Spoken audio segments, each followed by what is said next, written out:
Lee Robertson, a warm welcome to the Humans versus Retirement podcast. Yeah, thank you. Really looking forward to it. Thanks for inviting me. Can't wait to have this conversation, Lee. We've known each other for many years. First, I think, laying gloves on one another in the boxing ring, which we can maybe get onto at some point. But I'm really looking forward to having this conversation because I'm going to touch on a couple of angles here. And I want you to share your journey, and I won't spoil it, but you were a very successful financial planner, owned a wonderful business in London. And I want to find out a little bit about how you observed people during your time as a financial planner. And your journey, I think, is a really special one, and one that a lot of people can learn from in the transitions that you've made over the last 5 or 10 years as you've followed some passions and some startup initiatives that you've done. So can't wait to have the conversation. You've got a lot to give on this topic. I hope so. So starting with you, Lee, tell me a bit about you and kind of a whistle-stop tour of your journey over the last 30 years, I suppose, since you've been in the industry. Yeah, well, I came into the industry, the financial service industry, and it really was an industry back then. Out of the armed forces, came in through direct sales, did a year there, loved it and hated it in sort of equal measure.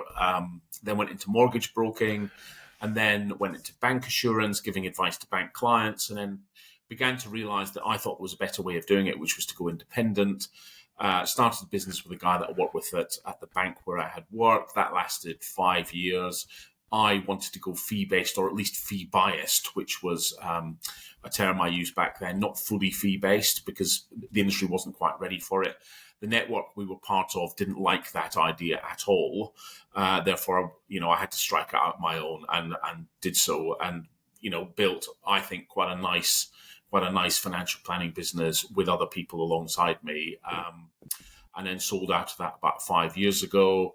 I still do board advice and consulting and bits and pieces, but with my co-founder, Andy Brown, and Rob Page, who Andy and I had this idea of a private social network for financial services professionals. So we founded Octo. That's been quite a tough 5 years. We'll probably touch on that later. But that's sort of me, armed forces, career one, direct sales into financial advice, into proper financial planning, career two. And then as I head towards my, the grey period, started my third career, which I guess is predominantly Octo, the private social members network. But I do other bits and pieces too. I think it's a really interesting journey because we talk about retirement as a thing, as a standalone thing, but it is just a life transition, right? It's a very big life transition, and later on in this conversation, I want to pick into your brain a little bit about those 3-4 transitions that you've been on, because I think the learning that you've had through those transitions is something that you can share with the listeners. And also, I think that many of the listeners don't really understand that they have been prepping themselves for a retirement for a number of years. Because if we do look back, we've all been through a number of transitions in our life that we can learn from the emotional, the kind of emotional hang up or the emotional challenges and behavioural challenges that those transitions lend to. So I'm looking forward to getting into that a little bit later on. If I can take you back 10, 15 years, if I may, and obviously the beard might be a little bit less grayer and you might have a bit more hair, same as me on that.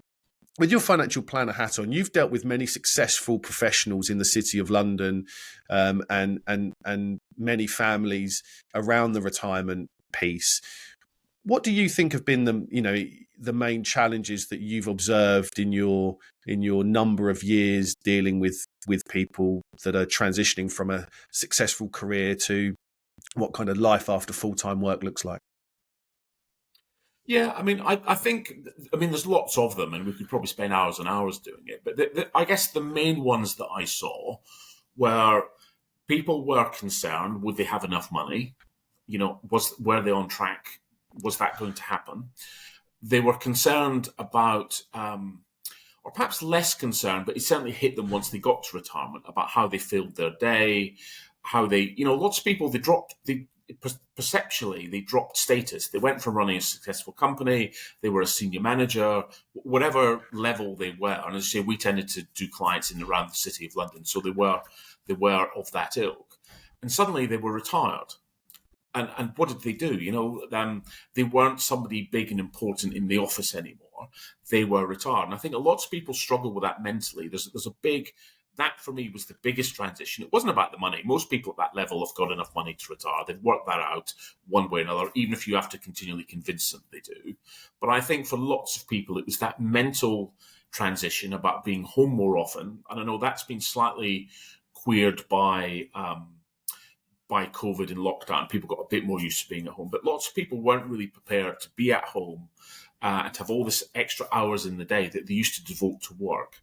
And I guess the final bit, I would say, is that the perceptions have changed during our lifetime, definitely. Our parents and our grandparents, if they made 65, they retired at 60 or 65. People now, because we are hopefully fitter, stronger, healthier, we understand nutrition more, etc. People are living longer.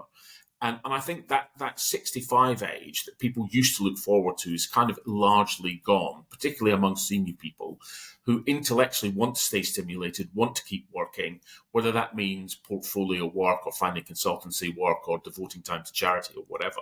They want to still be involved in the workplace somewhere. So I think those are the main challenges. I think the money one, which was mainly a kind of internal perception that many people had, the transition point of what do I do during my day, and that bit of, well, I don't want to retire at 65. What's this retirement thing? I just don't see that as a break point anymore. I think that there's three really interesting points there. I think the money, and we work with similar people, families and people that you work with, and I think the perception that people have is that there's an amount of money that is enough. But data and research suggests that enough is always double what you've got. So I think it doesn't really matter how many zeros people have in their pension fund or how much income they've earned or not earned or whatever it looks like. Unless we really tackle retirement head on and what are the years post age 60, for instance, look like, then we're always going to go, well, we want more. And so I think that's a really interesting, the ability to help people tackle that and go, well, if you're left alone, the answer to how much is enough is double what you've got. If we're going to work with you and we're going to really truly take a look at your situation and what you want to achieve, then actually we can come up with something that is a little bit more concrete than just this hearsay double amount. So I think that's a really interesting point about the enough. I want to pick up on the status one very briefly with you, because I actually think this is one of the biggest challenges for people that have got an identity through work and a status through their work. Leaving that behind is hugely challenging and can lead to a lot of other stuff. So in your experience, what does that look like? Just delve a bit deeper into that for me. I'd love to hear your thoughts around particularly how you've seen people do that well, i.e. successful people, and they've had status, but they've transferred that status or kept that status, or were very happy to let go of it and be someone and do something else. Yeah, I mean, it's a vast subject, isn't it? And you and I are really interested in this whole subject matter of that psychology of retirement. I think where people do it well is they've planned ahead. They don't just go cold turkey, so to speak, on the day the day they leave their company, be as an owner or as a senior employee or an employee. They've worked out what they want to do. They've probably lined up some social stuff. They've probably lined up some travel, all that kind of stuff's lined up. So, some of the best I've seen got involved in either charity or social work in terms of social networking, city livery, that kind of stuff. They've got really, really involved in good work elsewhere, which kind of doesn't replace, but it certainly supplements. It feeds into that desire to be around people, to be contributing, to be part of something. And I think that plays in pretty well. I think where people really struggle is where they don't put that forward planning in. They go cold turkey. It's the golf club and nothing else. They've not really thought it further through because, if you're awake sort of 2/3 of the day, give or take, one way or another, and 1/3 of that used to be at work, 1/3 of it perhaps family, the other third sleep. To get that extra third back, time-wise, is a lot of time to fill. So you don't want to be sitting in front of daytime TV. You don't want to be just mooching around. You want to be doing something that's useful, that feeds your soul, that feeds your intellect. And I think people who are successful are generally, I found, very curious people. They like to understand things, they like to learn things, they like to interact with people. And even the introverts, tend to be high-performing introverts, and they understand that social interaction is necessary and all that kind of stuff. So I think the very best of the retirement transition that I saw as a financial planner were people who put planning in ahead of time, not just the financial planning and the cash flow modeling, but they put real thought into, right, what am I going to do with all this extra time? Am I going to write a book? Am I going to join a city delivery group? Am I going to join a networking group? Am I going to become a visiting lecturer? That's something I've done, become a visiting lecturer at a university, all that kind of stuff. So put the time in, start building your bona fides there, and find ways to fill your day. And for me, I think that's where people have done it extremely well. Yeah, or start up a new business. And we'll get onto that in a second. Right? Or start another business. Yeah. And it's really interesting, isn't it? Because there's the phrase that I've heard bandied about a lot, that more, people spend more time planning a 2-week holiday than they do planning their 25, 30-year retirement. They're more obsessed about that. And I totally agree with you, Lee. I think that, and we've got a couple of exercises in our retirement planning playbook that we do with people that is around the subject of, what are you retiring from? And more importantly, what are you retiring to? I think so many people focus on I'm leaving the thing. What you do need to plan, as you said, you need to plan ahead and think about, well, actually, what is the thing I'm going to? Because that's more important. So I think it's so true in what you said.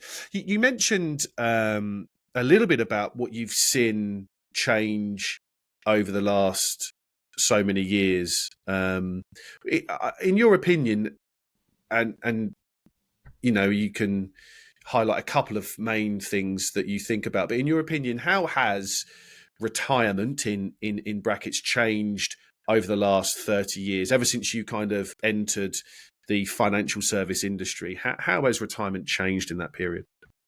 Well, I mean, the big obvious one in the UK, of course, and I know this is an international podcast, but the big obvious one in the UK was pretty much the demise of the final salary pension scheme. People worked for decades in the same organisation. They accrued benefit that was guaranteed for the rest of their life at whatever level.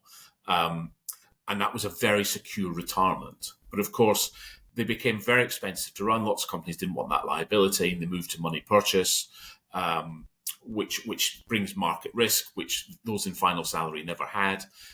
So that's been the big change. People have gone, and also along with that came the reduction in tenure of employment. People didn't stay with the same employer once they were on money purchase because they weren't accruing all these extra years within their final salary scheme. They felt more mobile. Companies, of course, also the flip side of that is companies became less loyal to their employees. I think they hard and fired in a way that didn't happen previously. I think so. People were sort of put into market forces of retirement and pension planning, etc., taking investment risk, getting less tenure, less security at work. So that's been the big change. People are much more mobile. Companies are far less loyal to their employees, in my opinion, than they used to be. And the public, with very little help and support, really, from government, had to kind of navigate that over the last 20 years. Really, it's a really important point.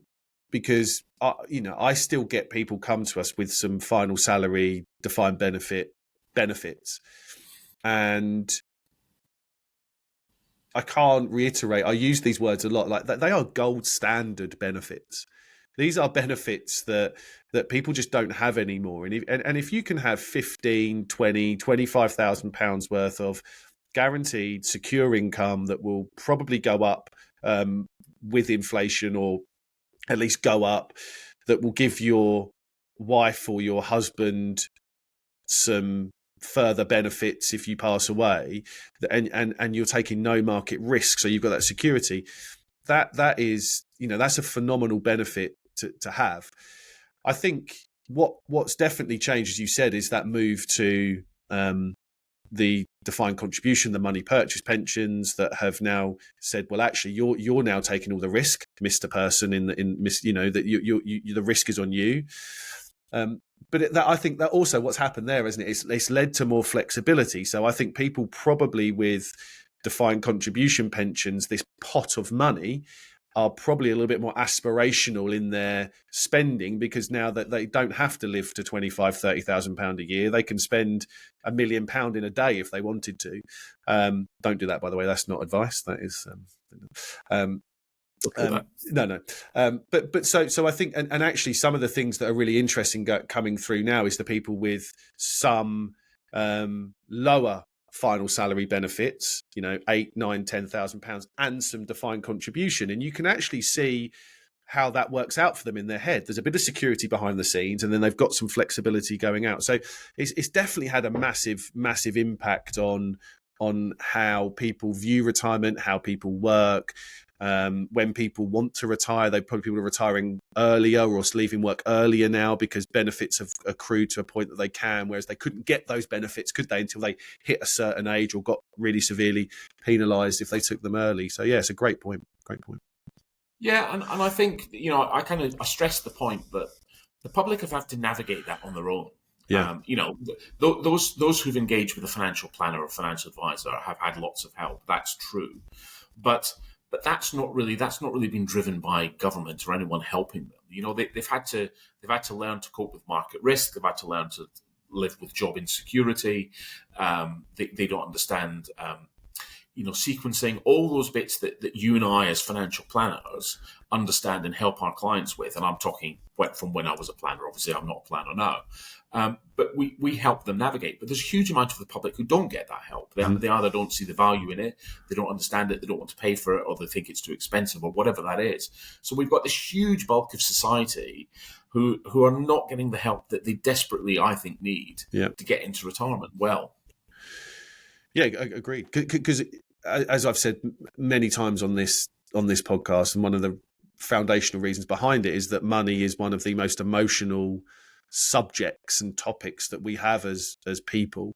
So if we're not getting the help, independent help, people that can, without any bias, look at our situation and help us deliver, or help people deliver on their objectives, then people running into this phase of life are doing so. I think are doing so blind, and it can really and in my experience, it means that what they end up doing is not living a fulfilled retirement, in brackets. It's a bit more mundane. They don't take any risks, and I don't mean investment risk. I mean like life risks. They don't give their money away, or they don't spend their money on the thing, and they don't follow some dreams that they've got. And if we're at a place in our life that time becomes our biggest commodity and also our scarcest resource, so kind of balance those two, then people aren't taking advantage of that, because again, if you're unsure, like you said at the start, you end up not doing anything, right? You end up just kind of stepping back and I'm not sure what to do, so I won't do it.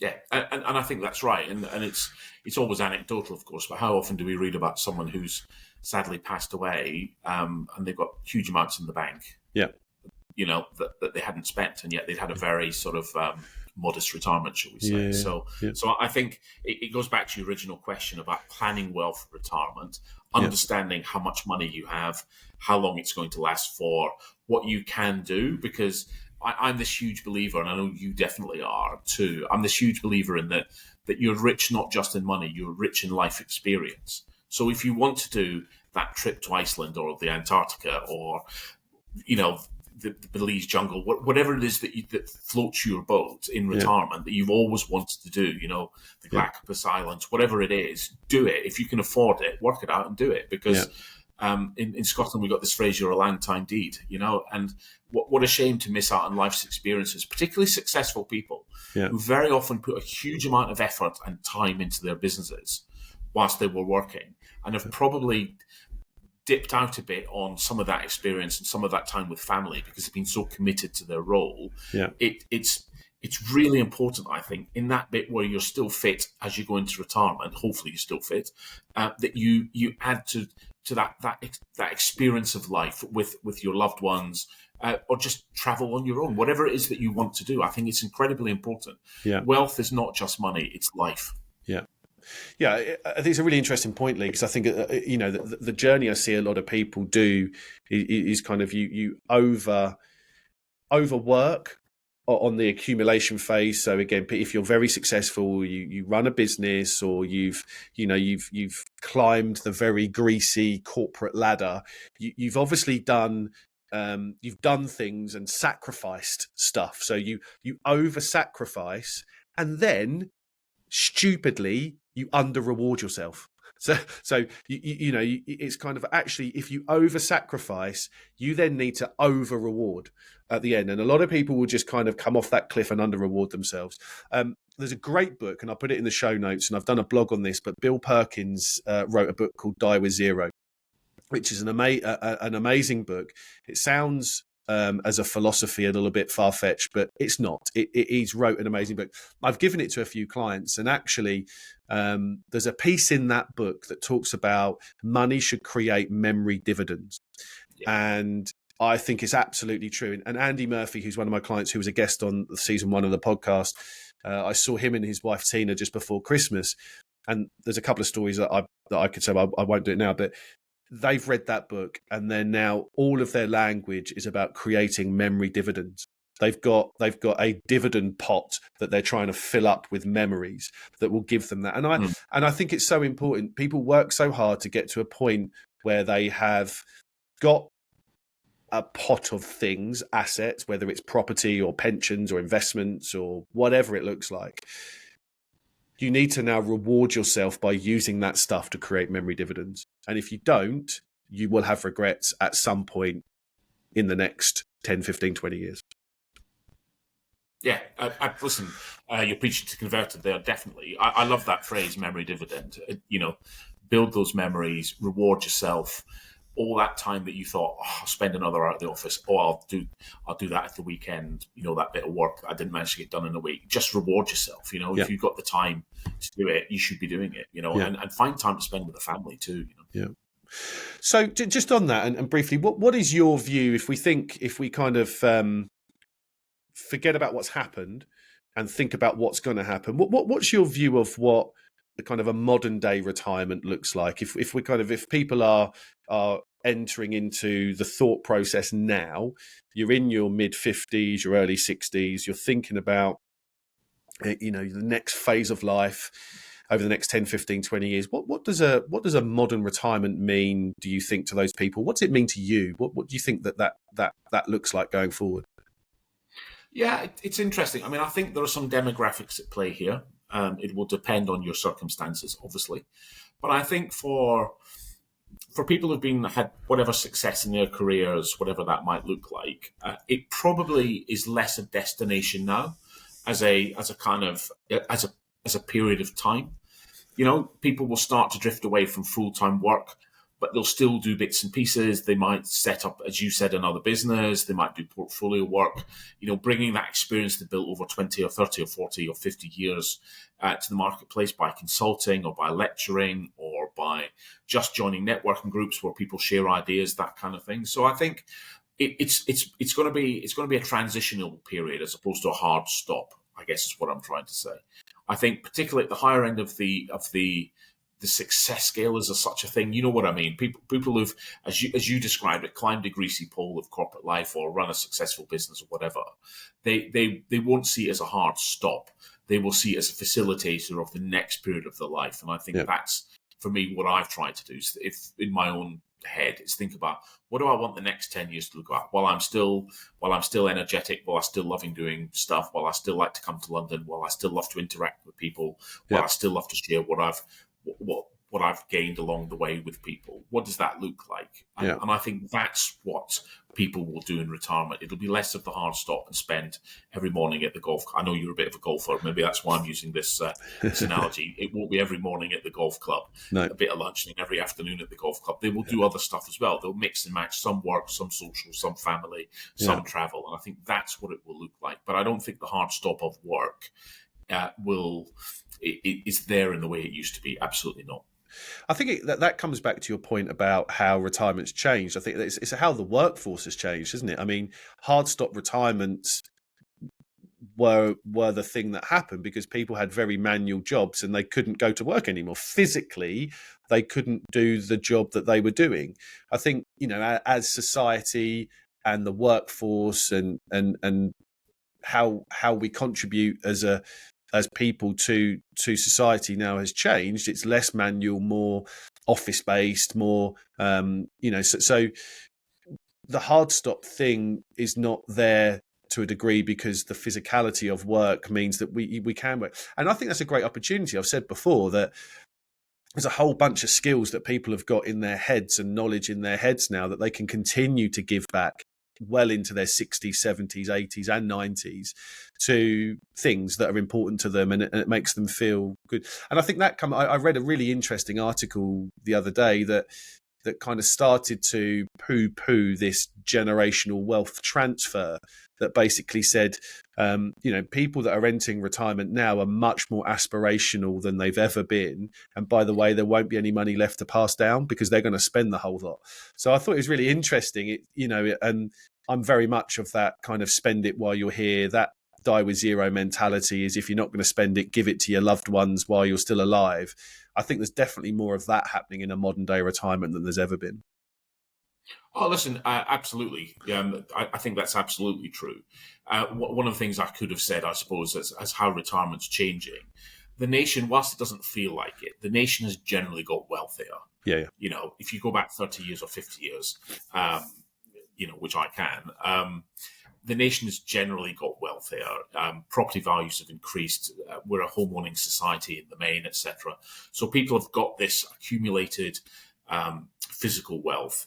So it's an enabler. And if I look at my father, who was a manual worker, he was exhausted by 65 and didn't live long past it, because they were just physically exhausted, as you say. Whereas we've sat around in chairs for many years, which is probably not good for posture, but what it's not doing is battering your body in the way that physical labour does, climbing up and down ladders on building sites all the time does. Yeah. So I think there's much more opportunity. People aren't exhausted physically by the age that the retirement-ish period happens. So to be able to still contribute, still be involved is really important. And I think that why shouldn't people, because most people are going to leave something to children anyway. I know this die with zero, and I'm with you. Spend it, it's yours, spend it. And I used to talk to clients about that all the time. But most parents want to leave something to either grandchildren or children, etc. And they'll do that in their planning phase anyway.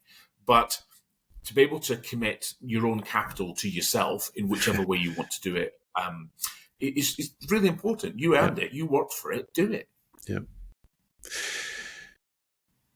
I'm really interested to slightly change tact. Thank you for sharing those. I think it's such great insights. But I want you to think about now those observations and insights and learnings that you've had over your time as a planner dealing with people.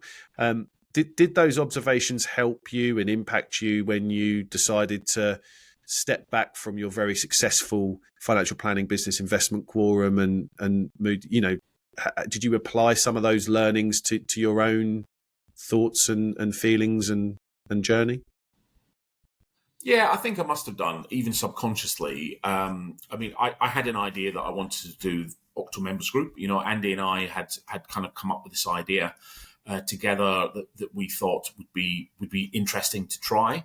It's 5 years old now. So yes, I'd done some prior planning, and I think I finished at the financial planning firm on the Thursday, and on the Monday I took the first desk for Octo. So I didn't practice what I preached there, and didn't have a break or anything. I just got straight into it. But I'm highly competitive. The armed forces brought that out in me. I'm highly competitive, and once I've got something in my head, I like to crack on with it. So and what I didn't want to do was just retire. For all the reasons I've talked about. I still feel I've got something to give. I love to interact.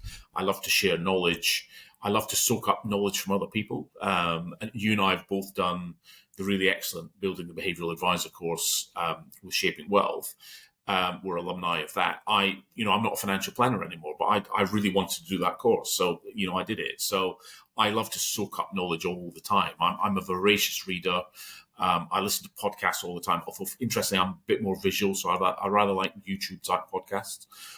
And TED Talks I love, and all that kind of stuff. And there's millions of sites I could direct people to. But so I think I probably have. Keep your curiosity. Don't see the selling of your business as a hard stop. I'd already put a lot of mental thought with Andy into what I want to do with Octo Members Group. So yeah, I did apply some principles.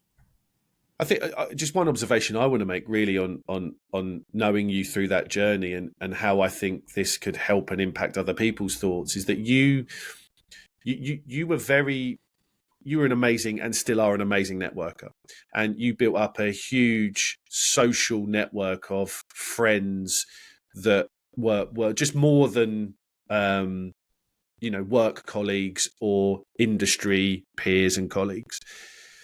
And that's obviously very important to you, those friendships that you created. And so what I really admire about what you've done is that you've created an avenue and a way to make sure that that's maintained, right? If you just ripped that out of Lee Robertson's life tomorrow, that's a huge thing, the huge hole to avoid, to fill. And I think that lesson for me, for anyone else out there, is that, you need to make sure that you do stuff that maintains those social connections that you've actually built up over a number of years and those friendships. And I know you go down into London 2 or 3 times a week, and you make sure you catch up. And we've had some nice lunches. You make sure that you catch up with people and you have those social connections, because it's so important. It's so important when you decide to step back from a thing and move to something else, that you have an ability. And it doesn't mean you set up another business in that thing, but you make sure that you keep those connections that are dear to you. Listen, absolutely. Nobody ever believes this, but I'm a natural introvert. But what I found was, if I forced myself to meet people, I enjoyed it. So over time, it becomes easier and easier. And you're absolutely right. I love being part of a big network of people who help each other. And listen, I'm going to make no bones. 2023 for me was a horrible year, personally and professionally. And without the help of many friends, including you, it would have been a lot harder, So many of those people I met originally professionally, who went on to become friends, really stepped up last year and made sure I was okay. Yeah. It's really important. Mm. And I think that there's a reason why the studies out there, and I've mentioned it a few times, that say that, social connections and true friendships are the thing that makes us happiest. Actually, the things that gives us longevity. So if we want longevity in our lives, we need to be healthy. We need to eat well. Don't drink loads of alcohol or wine. All that's quite challenging. But actually, the number one reason that people live longer is because they maintain true social connections and friendships. Because when the chips are down, it's important that you've got those, as you said. And look, people entering retirement, I've seen before, it's a roller coaster journey, right? It's not a smiley, happy, wonderful time all of the time. And when you go through these phases, because stuff happens, so you need people to be able to speak to and talk to. It's such an important part of having the tribe of people around you. For me, it's the most important thing. I mean, I think there are some things that are part of my DNA, which, I'm eternally curious. I love to learn. I love to be around people despite being an introvert, because I always learn from them, kind of, you can't, you and I catch up for lunch and we just learn from each other, despite the fact we're friends also, and we've known each other for decades and all that kind of stuff, but we learn from each other constantly. Yeah. And I think that the social bit, and that's so much more important than the money bit. It's so much more important. I mean, I tell this story. I used to tell this story as a financial planner about planning for retirement. And if you'll indulge me,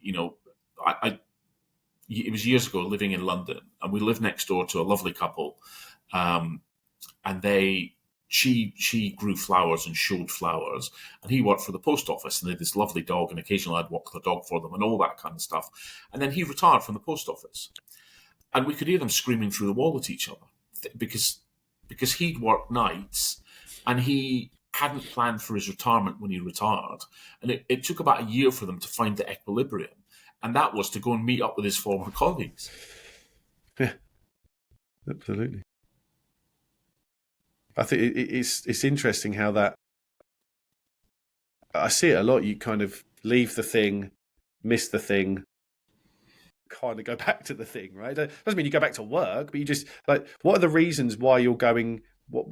And again, one of the exercises that we do with people is the and the thought that the thoughts we try and invoke in people through the financial planning work that we do, or the retirement planning work that we do, is that, well, what are the non-financial things that you're going to miss from work? Because I'm telling you now, there's a lot more non-financial things you're going to miss from work than financial things. And you need to understand what they are. And actually, because work equals money for a lot of people, we underestimate and somewhat neglect the non-financial aspects that our job provides us. And I think it's such an important thing for people to do. I'm going to ask a couple of questions in one here, and divulge as much or as little as you want on these questions. But kind of what made you step away from Investment Quorum, which was seen by many as a hugely successful and still is going now a very successful financial planning business at the forefront of many things that we take for granted today. So, what was that? What made you do that? And what was that journey of stepping away like for you? Because you've gone from the business owner of a very successful business to a startup, effectively tech entrepreneur. What made you step away, and what's that journey been like for you over the last 5 years?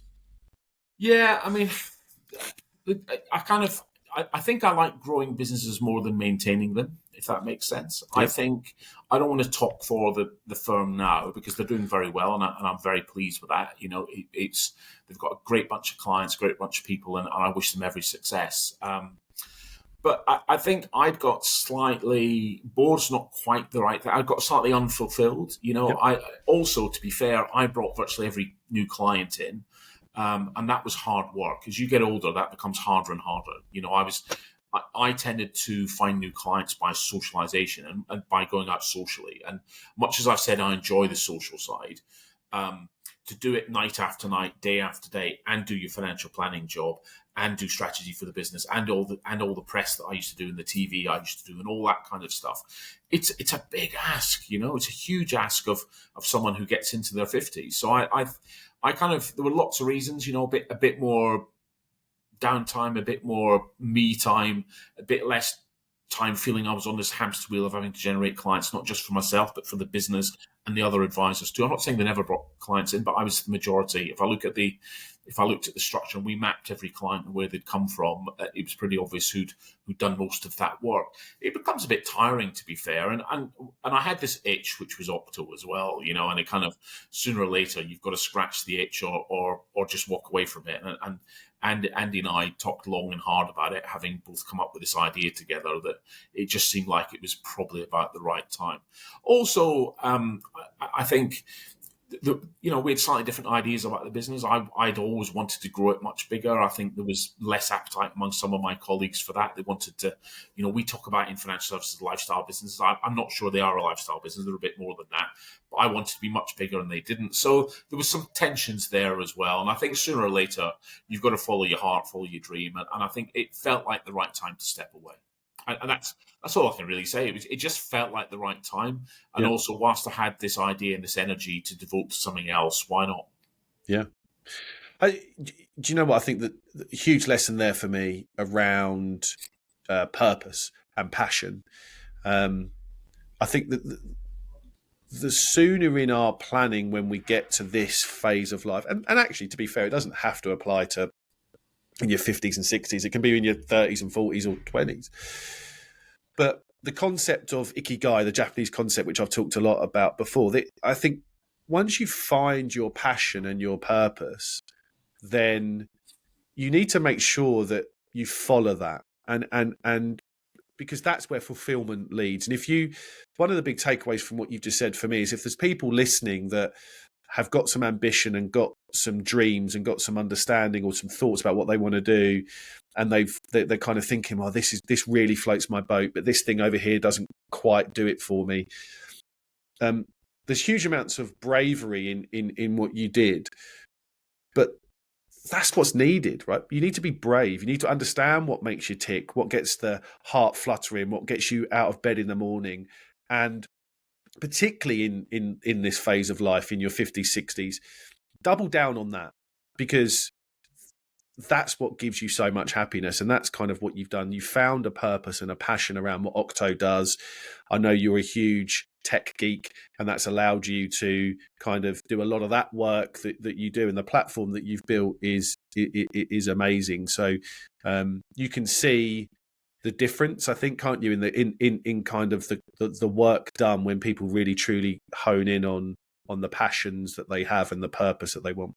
Yeah, listen, I think so. Passion's a great driver, I think. And to be able to follow, I mean, going all the way back to my time in the forces, I mean, I was a pretty poor student at school, to be fair, too much mucking around and not paying attention.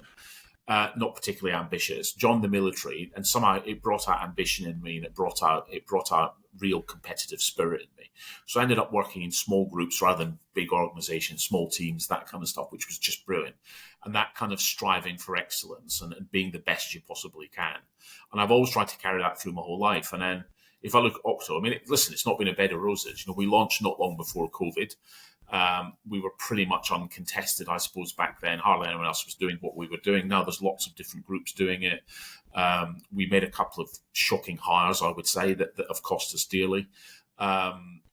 And we're not out of the woods yet, but we're almost at 4,000 members. We've run, and you very kindly spoke at our last event. You've attended both of them, our annual event for financial planners. So for me, being a financial planner was a passion. And I think I took a huge amount of pride and felt it was a privilege to serve my clients well, to help them get to retirement, to help them plan for all those eventualities, and to be able to, with Octo, in some small way, help financial planners. And as you know, I do quite a lot of mentoring and helping people, board advice and that kind of stuff. To be able to share some of that experience over the years in a dynamic sector like financial planning is a privilege.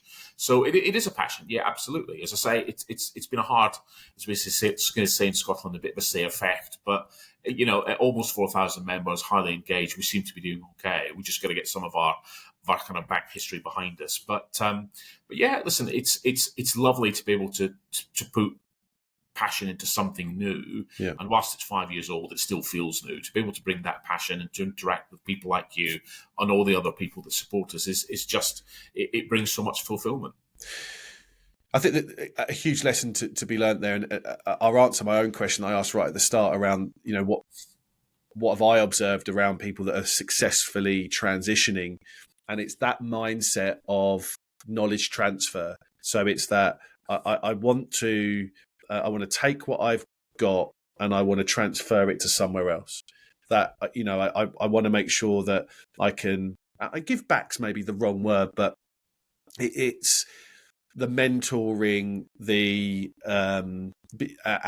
and the maybe the charitable work, and actually getting into sectors that are really important to you, and doing some stuff there.